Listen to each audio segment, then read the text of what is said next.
कृष्णम वंदे जगद्गुरुम। आज कृष्ण जन्माष्टमी है।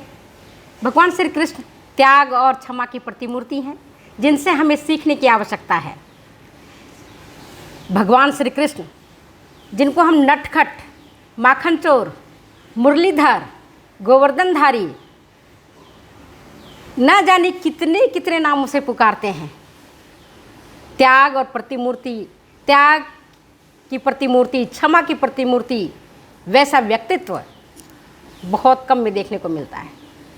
जितने भी देवी देवता होते हैं, हुए हैं अब तक, चाहे राम हो या भगवान शंकर हो या भगवान विष्णु हो, ब्रह्मा हो, इंद्र हो, माँ देवी हो, माँ लक्ष्मी हो,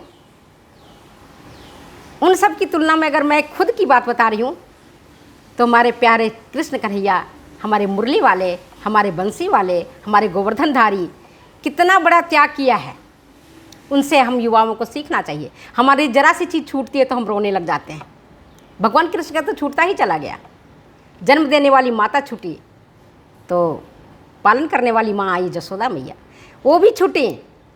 प्रेम करने वाली राधा छूटी तो रुक्मिणी भी आई उनके जीवन में। उन्होंने हर तरह से, हर परिस्थितियों में बड़े ही तरीके से मुस्कुराते हुए, हंसते हुए, नृत्य करते हुए, गाते हुए जीवन को जिया। उनसे हमें सीखने की आवश्यकता है। कृष्णम वंदे जगद्गुरु, जगत गुरु हैं हमारे वो। उनके हाथ में सुदर्शन चक्र है, इसके बावजूद उनके हाथों में मुरली है और मुरली की धुन से वो पूरे संसार को मुग्ध किए रहते हैं।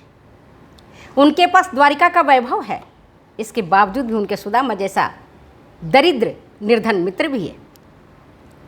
वे कालिया नाग के फन पर नृत्य करते हैं।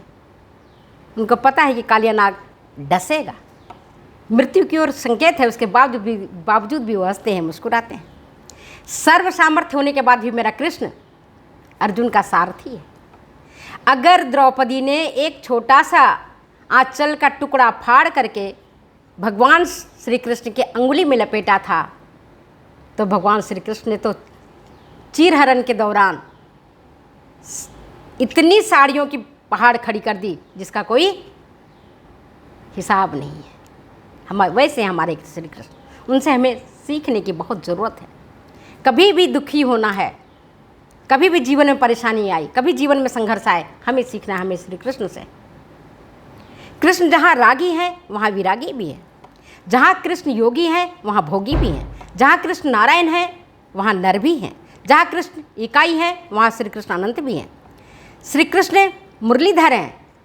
श्री कृष्ण का सौम्य रूप है और हम बाल रूप का, श्री कृष्ण कन्हैया का बाल रूप का। मैं अपनी बात बताती हूँ, मैं उन्हें तो नन्हा कन्हैया, अपने पुत्र के समान मैं उनको पूजा करती हूँ। हर दिन मेरा लड्डू गोपाल मेरे साथ ही रहता है, मेरे साथ ही खाता है, मेरे साथ ही सोता है, मेरे साथ ही रहता है। ऐसे है मेरा कृष्ण कन्हैया। कृष्ण हमारे अनूठे हैं, अबूझ हैं, अजन्मा हैं, अनोखे हैं। कृष्ण हंसते हैं। जब देवकी के गर्भ में पैदा होते हैं तो हंसते हुए दिखाई देते हैं। यशोदा मैया के आंगन में भी हंसते हुए दिखाई देते हैं और यशोदा मैया को रुलाते हुए भी नजर आते हैं।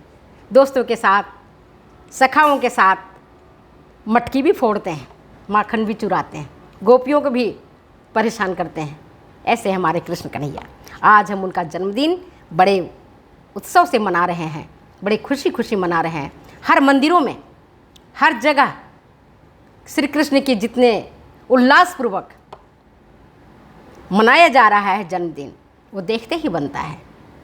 हर लोग श्री कृष्ण के दीवाने हैं और हमें भी। श्री कृष्ण तो ऐसे व्यक्तित्व हैं जो व्यक्ति झूठ नहीं बोलता उससे भी झूठ बुलवा देते हैं। श्री कृष्ण रणछोड़ दास भी हैं। वो कहते हैं कि अगर आपसे कोई प्रतिज्ञा टूटती है तो जरा भी आत्मग्लानि नहीं होनी चाहिए, खुश रहो याद करके श्री कृष्ण का। वो भी तो रणछोड़ दास बने थे, छोड़ दिया था।